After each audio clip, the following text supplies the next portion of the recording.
The Lectio Divina, or in English, divine reading, is an ancient method of reading the scriptures that focuses on meditating on a small biblical passage and seeing how God is speaking to you through it.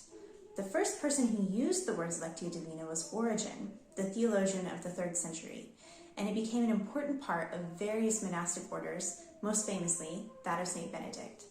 In the 12th century, a Carthusian monk named Guido II, wrote a booklet explaining 4 steps for reading the scriptures, and it's these steps that are known today as the Lectio Divina.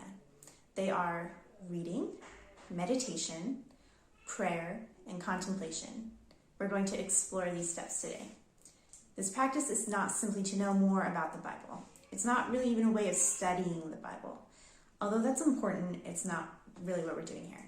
Megan Cook describes the Lectio Divina as a kind of holy leisure. It's about cultivating communion with God through His Word, which is exactly the name of this segment if you're following along with our series.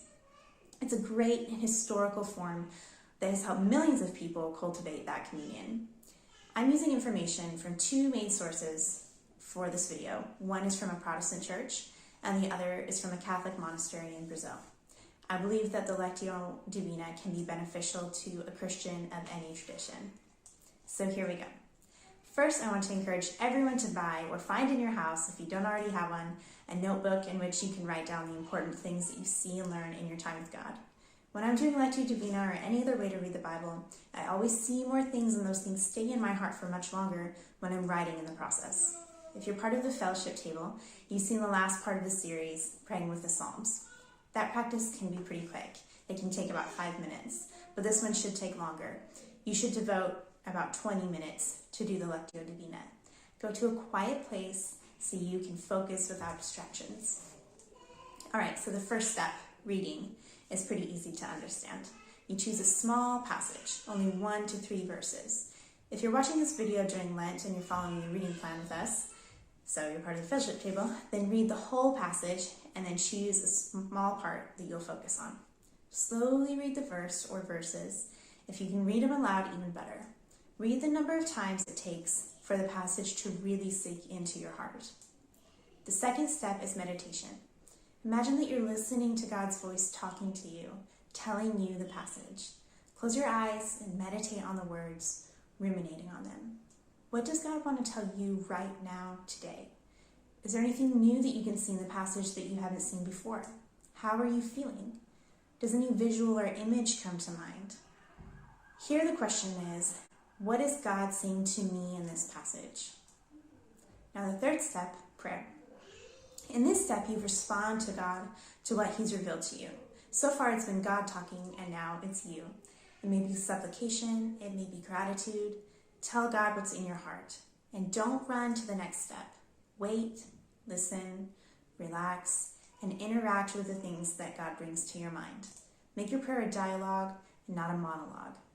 God is with you there in that moment, in communion with you through His Word and His Spirit.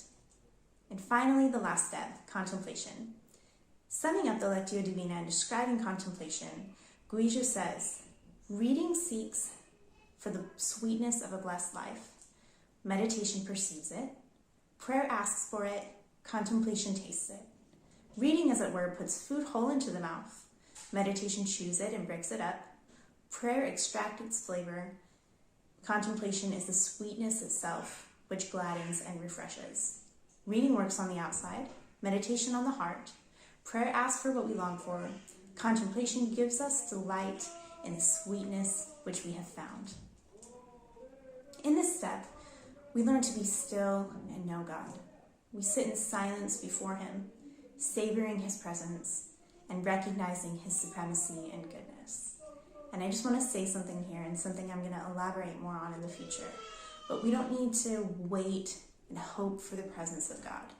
Jesus already promised that He would be with us. So it's a matter of recognizing His presence because it's already there. Well, there are the 4 steps of the Lectio Divina, quickly. My challenge is to do the Lectio Divina at least twice a week. Now, it might feel strange at first. It may seem like a long time for very few verses, and silence can be uncomfortable. But that's why we're doing everything very slowly and why we're going to cultivate this practice and grow in it for a whole month. I believe that God will speak to us through the Lectio Divina. We are together on this mysterious journey of cultivating closer communion with God. See you next time.